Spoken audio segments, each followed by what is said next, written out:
എല്ലാ പ്രിയപ്പെട്ട അധ്യാപക വിദ്യാർത്ഥികൾക്കും എന്നോട് പുതിയൊരു വീഡിയോയിലേക്ക് സ്വാഗതം. ഇന്ന് നമ്മോടൊപ്പം ഉള്ളത് രഞ്ജിത്താർക്ക് തലവ സാറാണ്. ഞാൻ കൂടുതൽ പരിചയപ്പെടുത്തേണ്ട ആവശ്യമില്ല. ക്ലാസ്സുകളിലൂടെയൊക്കെ തന്നെ നിങ്ങളുടെ മുമ്പിലേക്ക് സാർ വന്നൊരാളാണ്. സാറിന്റെ പേര് നിങ്ങൾക്ക് എല്ലാവർക്കും അറിയുകയും ചെയ്യാം.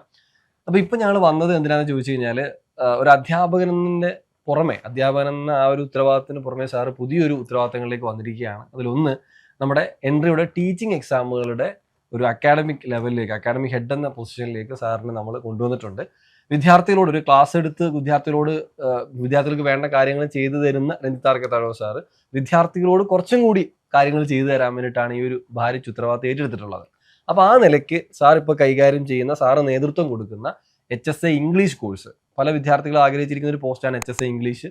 അതേപോലെ തന്നെ ഇപ്പം സെറ്റ് പോലെയുള്ള ക്വാളിഫയിങ് എക്സാം, ടീച്ചിങ് ക്വാളിഫയിങ് എക്സാമുകളുണ്ട്. അപ്പോൾ അതിൻ്റെയൊക്കെ എന്തൊക്കെയാണ് സാറിൻ്റെ പ്ലാനുകളൊന്നും, സാർ എന്താണ് വിദ്യാർത്ഥികൾക്ക് തരാൻ ഉദ്ദേശിക്കുന്ന കാര്യങ്ങളൊക്കെ നമുക്കൊന്ന് ചോദിച്ചറിയാം.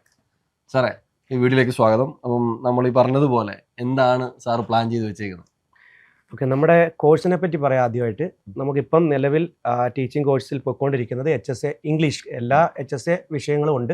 അതിനോടൊപ്പം തന്നെ വളരെ ഗംഭീരമായി തന്നെ HSA ഇംഗ്ലീഷ് കോഴ്സുകളും പോയിക്കൊണ്ടിരിക്കുന്നു. നമ്മൾ 2025 ആദ്യം നോട്ടിഫിക്കേഷൻ പ്രതീക്ഷിക്കുന്നുണ്ട്. അവിടെ നമുക്കൊരു നല്ല ടീമുണ്ട്. ഒരു 8ഓളം അധ്യാപകരുടെ ടീമാണ് HSA ഇംഗ്ലീഷ് കൈകാര്യം ചെയ്യുന്നത്. അതുകൂടാതെ തന്നെ ഈ സെറ്റ് കോഴ്സിനും ഇതേ ടീമിനെ ഉപയോഗിച്ച് കുറച്ചധികം ഫാക്കൽറ്റികൾ കൊണ്ടുവന്ന് നമ്മൾ ലോഞ്ച് ചെയ്തു. കോഴ്സ് ആൾറെഡി ആരംഭിച്ചിട്ടുണ്ട്. സെറ്റ് ഇംഗ്ലീഷ് എല്ലാ വിഷയങ്ങളുടെയും 6ഓളം വിഷയങ്ങളുടെ സെറ്റ് കോഴ്സുകളും ആരംഭിച്ചിട്ടുണ്ട്. HSA പറ്റി പറയുകയാണെങ്കിൽ നമ്മൾ 150 ദിവസത്തെ സ്റ്റഡി പ്ലാൻ ചെയ്ത് വെച്ചിരിക്കുന്നത്. മെൻറ്റർഷിപ്പ് ബാച്ച് നടക്കുന്നുണ്ട്, നോർമൽ ബാച്ച് നടക്കുന്നുണ്ട്. മെൻറ്റർഷിപ്പ് ബാച്ചിലും ഒരുപാട് ഉദ്യോഗാർത്ഥികൾ, ഏകദേശം 150ഓളം ആൾക്കാർ ഇപ്പം തന്നെ നമ്മുടെ കോഴ്സിൽ ജോയിൻ ചെയ്ത് കഴിഞ്ഞു. അവിടെ ലൈവ് ക്ലാസ്സുകളിലൂടെയും, കൃത്യമായിട്ട് ലൈവ് ക്ലാസ്സുകളിലൂടെയും, മോക്ക് ടെസ്റ്റുകളിലൂടെയും, റിവിഷൻ ടെസ്റ്റുകളിലൂടെയും, ഗ്രൂപ്പ് ഡിസ്കഷനിലൂടെയും, അതുപോലെ തന്നെ വാട്സപ്പ് കൂട്ടായ്മയിലൂടെയൊക്കെ ഉദ്യോഗാർത്ഥികളെ അവരുടെ അധ്യാപക ജീവിതത്തിലേക്ക് എത്തിക്കുക, അധ്യാപകരാകുന്നുള്ള സ്വപ്നത്തിലേക്ക് എത്തിക്കാൻ വേണ്ടി തന്നെയാണ് എല്ലാ ടീച്ചർമാരും ഒരുപോലെ നിൽക്കുന്നത്. അതുപോലെ തന്നെ എല്ലാ വിഷയങ്ങളും, ഇംഗ്ലീഷ് മാത്രമല്ല എല്ലാ വിഷയങ്ങളും അവിടെ പക്കായിട്ട് പോകുന്നുണ്ട്. പിന്നെ സെറ്റ്, നമുക്ക് വലിയ സാധ്യതയുള്ളൊരു മേഖലയാണ് ഈ സെറ്റ് എന്ന് പറയുന്നത്.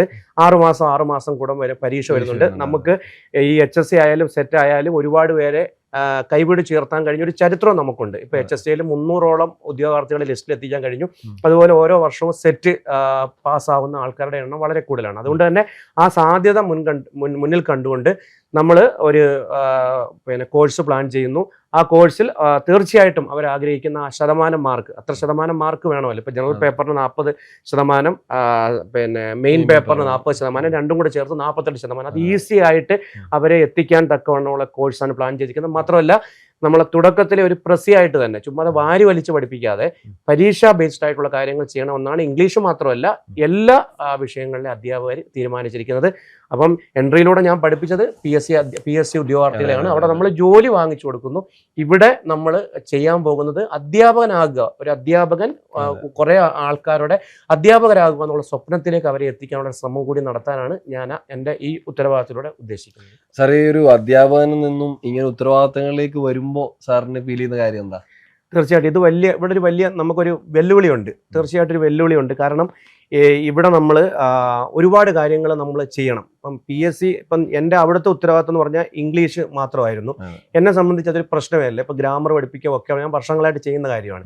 പക്ഷേ ഇവിടെ വരുമ്പം നമ്മൾ അധ്യാപകരെ കോർഡിനേറ്റ് ചെയ്യണം, നമ്മൾ മെന്റേഴ്സിനെ കോർഡിനേറ്റ് ചെയ്യണം, ഭാഗത്തുനിന്ന് ചിന്തിക്കണം. ഈ ഒരു PSC പോലുള്ള ഒരു ഓഡിയൻസ് അല്ല ഇവിടെ ഇരിക്കുന്നത്. ഇവിടെ വരുന്നവരെന്ന് വെച്ചാൽ കുറച്ചും കൂടെ ഇന്റലക്ച്വൽ ലെവലിലും അവർ അധ്യാപകരാണ്. അതുകൊണ്ട് തന്നെ ചെറിയ പിഴവുകൾ പോലും അവർ സഹിക്കത്തില്ല. അവർ പെട്ടെന്ന് അത് റെസ്പോണ്ട് ചെയ്യുന്നു. അതുമാത്രമല്ല, നമ്മളത് പരിഹരിച്ചാൽ നമുക്കറിയാം, നമ്മൾ അവരോട് പറയുന്ന ഇതാണ്, നിങ്ങളും അധ്യാപകരാണ്, അതുകൊണ്ട് തന്നെ നിങ്ങൾക്ക് ചൂണ്ടിക്കാട്ടാൻ പറ്റുന്ന പിഴവുകൾ ചൂണ്ടിക്കാട്ടുമ്പോൾ അത് പരിഹരിക്കപ്പെടുന്നു. അതോടൊപ്പം തന്നെ നിങ്ങളുടെ സജഷൻസ്, നമ്മൾ ഉദ്ദേശിക്കുന്ന മെയിനായിട്ടുള്ള കാര്യം എന്ന് പറഞ്ഞാൽ ഉദ്യോഗാർത്ഥികളുടെ സജഷൻസ് അനുസരിച്ച് കോഴ്സിൽ നമ്മൾ ചേഞ്ച് വരുത്തിക്കൊണ്ടിരിക്കുക അവസാനം വരെ. പിന്നെ ഈ കോഴ്സുകളെല്ലാം ഇപ്പം സെറ്റ് എന്ന് പറയുന്നത് ഇപ്പം ജനുവരി പരീക്ഷ വരും. പക്ഷേ HSA എന്ന് പറയുന്നത് ചിലപ്പോൾ അനന്തമായിട്ട് നീണ്ടു മാസമായതുകൊണ്ട് നമ്മളൊരു 150 ദിവസത്തെ സ്റ്റഡി പ്ലാൻ ആണ് ഇവിടെ ഉദ്ദേശിക്കുന്നതെങ്കിലും പരീക്ഷ വരെ അവരെ ട്രെയിൻ ചെയ്യണമെന്ന് നമ്മൾ ഉദ്ദേശിക്കുന്നുണ്ട്. Okay sir, okay, fine. അപ്പോൾ ഇത് സാറ് നേരത്തെ പറഞ്ഞ ഓഡിയൻസ് എൻ്റർലി ഡിഫറെൻ്റ് ആണ്. അപ്പോൾ നമ്മൾ നോർമൽ ഒരു PSC ഉദ്യോഗാർത്ഥിക്ക് 20 മാർക്ക് കൂടി വന്നാൽ, അല്ലെങ്കിൽ 10 മാർക്ക് ഇംഗ്ലീഷ് വരുന്നിടത്ത് ഒരു ഇംഗ്ലീഷ് അധ്യാപകരാണ് നമ്മുടെ മുമ്പിലേക്ക് വരുന്നത്. അപ്പോൾ അതിൻ്റെ ഒരു വെല്ലുവിളി തീർച്ചയായിട്ടും ഉണ്ട്. അപ്പോൾ സാർ, നമ്മൾ ഈ ക്വസ്റ്റ്യൻ ക്രിയേഷൻ ഒക്കെ എങ്ങനെയാണ്? നമ്മളത് നല്ല മാക്സിമം എക്സാമുകൾ കൂടുതൽ അവർക്കൊണ്ട് പ്രിപ്പയർ ചെയ്യിപ്പിക്കുന്നില്ലേ? ഉണ്ട്. അതായത് ഇവിടെ ഇപ്പം നമ്മുടെ അധ്യാപകർ എല്ലാവരും കൂട്ടായിട്ട് എടുത്തൊരു തീരുമാനം എന്തെന്ന് വെച്ചാൽ HSCയുടെ കാര്യത്തിലായിക്കോട്ടെ, സെറ്റ് 2 ഒബ്ജക്റ്റീവ് എക്സാമിനേഷൻ ആണ്. അപ്പോൾ അതുകൊണ്ട് തന്നെ അവിടെ പ്രീവിയസ് ഇയർ ക്വസ്റ്റ്യൻ പേപ്പർ ഒരു വലിയ ഘടകമാണ്. എന്നാൽ എല്ലാ ടീച്ചേഴ്സിന്റെയും മറുവശത്തിലെ അഭിപ്രായം എന്ന് പറഞ്ഞാൽ ക്വസ്റ്റ്യനിലെ പാറ്റേണിൽ വലിയ മാറ്റം വരുന്നുണ്ട്. അപ്പോൾ അതുകൊണ്ട് അപ്ഡേറ്റ് ചെയ്യാനും അവിടെ ശ്രമിക്കുന്നുണ്ട്. കാരണം ഈ PSCയിൽ ഇപ്പോൾ സ്റ്റേറ്റ്മെന്റ് ടൈപ്പ് ചോദ്യം വന്നതുപോലെ തന്നെ ഇവിടെയും മാറ്റങ്ങൾ വരുന്നുണ്ട്. ഇപ്പോൾ ഇംഗ്ലീഷിന്റെ ഒരു ഉദാഹരണം പറയാം. ഒരു കഥാപാത്രം വേറൊരു കഥാപാത്രത്തെ എവിടെ വെച്ച് കണ്ടുമുട്ടി, ആ സ്ഥലത്തിന്റെ പേര് വരെ ചോദ്യം. അത്രമാത്രം കാര്യങ്ങൾ വരെ ഈ ഒബ്ജക്റ്റീവ് എക്സാമിനേഷൻ. അപ്പോൾ അത്രമാത്രം ഡീറ്റെയിൽ ആയിട്ട് കാര്യങ്ങളെ അറിഞ്ഞിരിക്കുകയും വേണം. അപ്പോൾ അതുകൊണ്ട് തന്നെ ഈ ഒബ്ജക്റ്റീവ് ടൈപ്പ് ക്വസ്റ്റ്യൻ ഡിസ്കഷൻ ഒരു വലിയ ഭാഗമാക്കി മാറ്റാൻ 2 ഘട്ടവും തീരുമാനിച്ചു. നമ്മൾ ഇനിയിപ്പം നമ്മൾ നെറ്റ് ലോഞ്ച് ചെയ്യാൻ പോകുന്നു, നാഷണൽ എലിജിബിലിറ്റി ടെസ്റ്റ്, അതുപോലെ തന്നെ എല്ലാ വിഷയങ്ങളും, അതുപോലെ KTET, ഇങ്ങനെയുള്ള കാര്യങ്ങളിൽ ഈ ഒബ്ജക്റ്റീവ് ടൈപ്പ് എക്സാമിനേഷൻ ആയതുകൊണ്ട് തന്നെ ഈ ക്വസ്റ്റ്യൻ പേപ്പർ വർക്കൗട്ട് ചെയ്യിപ്പിച്ച് മുന്നോട്ട് പോകുന്ന ഒരു ഉദ്ദേശം നമുക്കുണ്ട്. അത് നമ്മൾ തീർച്ചയായിട്ടും വിജയിക്കുക തന്നെ ചെയ്യും. ഇത് ഒരാളെടുത്ത തീരുമാനമല്ല, എല്ലാ അധ്യാപകരും മീറ്റിങ്ങിലൂടെ തീരുമാനിച്ച കാര്യമാണ്.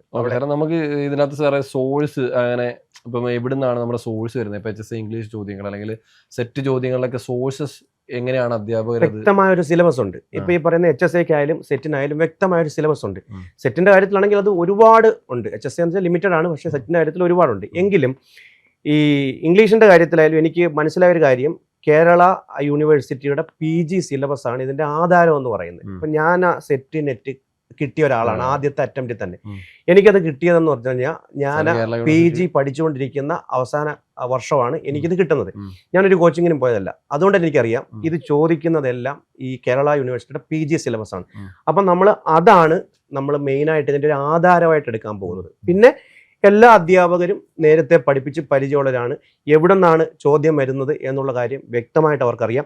അതുകൊണ്ട് തന്നെ അതിനനുസരിച്ച് അവർ ഉദ്യോഗാർത്ഥികളെ ഗൈഡ് ചെയ്യാൻ സാധിക്കും. ഇപ്പം എത്ര വലിയ മാർക്ക് മേടിച്ച ഒരാളാണെങ്കിലും ഒരു അധ്യാപകന്റെ ഗൈഡൻസോടുകൂടി പഠിക്കുകയാണെങ്കിൽ തീർച്ചയായിട്ടും അവന്റെ ജോലി പകുതി എളുപ്പമാവും. അവൻ ലക്ഷ്യത്തിലെത്തുക തന്നെ ചെയ്യും. ഒറ്റയ്ക്ക് പഠിക്കുന്നവരുണ്ട്, ഒറ്റയ്ക്ക് പഠിച്ച് നേടുന്നവരുണ്ട്, പിന്നെ തുടക്കക്കാർ. ഈ തുടക്കക്കാരെന്ന് സെറ്റിന്റെ ഒരു ഗുണം എന്താ വെച്ച് കഴിഞ്ഞാൽ ഈ BEd ചെയ്തുകൊണ്ടിരിക്കുന്നവർക്കും PG ലാസ്റ്റ് സെമസ്റ്റർ അല്ലെങ്കിൽ സെക്കൻഡ് ഇയറിലോട്ട് കടന്നവർക്കും എന്ത് ചെയ്യാൻ പറ്റും? ഈ സെറ്റ് പരീക്ഷ അറ്റംപ്റ്റ് ചെയ്യാൻ പറ്റും. അത് കഴിയുമ്പോഴത്തേക്ക് അവർ സർട്ടിഫിക്കറ്റ് പ്രൊഡ്യൂസ് ചെയ്താൽ മതി.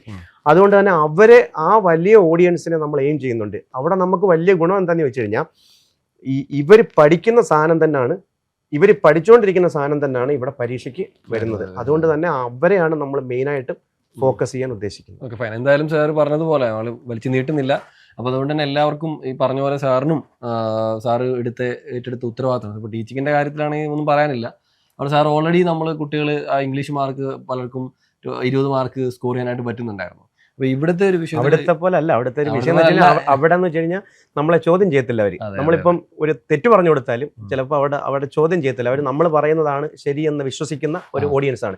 പക്ഷെ ഇവിടെ അങ്ങനല്ല. ഇവിടെ നമ്മളെ കൃത്യമായിട്ട് നമ്മൾ പറയുന്ന ഒരു ചിലപ്പോൾ ഒരു പ്രൊനൗൺസിയേഷൻ മിസ്റ്റേക്ക് പോലും ചോദ്യം ചെയ്യപ്പെടാം. അത് മനസ്സിലാക്കി തന്നെയാണ് ഏറ്റവും നല്ല അധ്യാപകരെ. അപ്പൊ ഞാനല്ല കൂടുതൽ ക്ലാസ് എടുക്കുന്നത്, ഏറ്റവും നല്ല അധ്യാപകരെ അവരുടെ മുമ്പിലോട്ട് നമ്മൾ കൊടുക്കുന്നു. അത് നമ്മൾ 100% ഉറപ്പുവരുന്നു. ഞങ്ങൾ സജ്ജമാണ്. ഇപ്പൊ ടീച്ചിങ്ങിന്റെ കാര്യത്തിലായാലും HSCയുടെ കാര്യത്തിലായാലും സെറ്റായാലും ഇനി വരാൻ പോകുന്ന നെറ്റ് കോഴ്സ് ആയാലും ഞങ്ങൾ സജ്ജമാണ്. അത്രമാത്രം ഹോംവർക്ക് ചെയ്ത് കോഴ്സ് ഡിസൈൻ ചെയ്തതിന് ശേഷമാണ് ഈ കോഴ്സ് അവരുടെ മുമ്പിലോട്ട് കൊടുക്കുന്നത്. അല്ല ഒരു സുപ്രഭാതത്തിൽ കോഴ്സ് വിളിച്ചിട്ട് ചുമ്മാ ക്ലാസ് എടുത്ത് കൊടുക്കുകയല്ല ചെയ്യുന്നത്. ഓക്കെ, എന്തായാലും സാറിന്റെ പുതിയ ഉത്തരവാദിത്തങ്ങൾ വലിയൊരു വിജയം കാണട്ടെ. നമ്മളെ സംബന്ധിച്ച് എൻ്റെ ഒരു പാർട്ട്ണർ നിലയ്ക്ക് തീർച്ചയായിട്ടും നമുക്കും ആ ഒരു വിജയം കാണാൻ നമ്മൾ ആഗ്രഹിക്കുന്നത്. വിദ്യാർത്ഥികൾ ഇതിലൂടെ രക്ഷപ്പെടണമെന്ന് തന്നെ നമ്മൾ ആഗ്രഹിക്കുന്നത്. അപ്പോൾ തീർച്ചയായിട്ടും അത് സാധ്യമാകട്ടെ എന്ന് ആശംസിക്കുകയാണ്.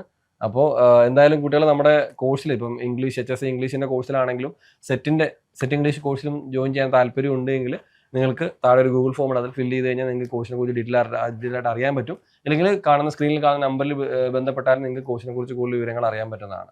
അപ്പോൾ എന്തായാലും സാർ നമുക്ക് വീഡിയോ വൈൻഡപ്പ് ചെയ്യാം. അപ്പോൾ ഉഷാറായിട്ട് നടക്കട്ടെ. അപ്പോൾ മറ്റു വീഡിയോ വീണ്ടും കാണാം. Bye. Thank you very much.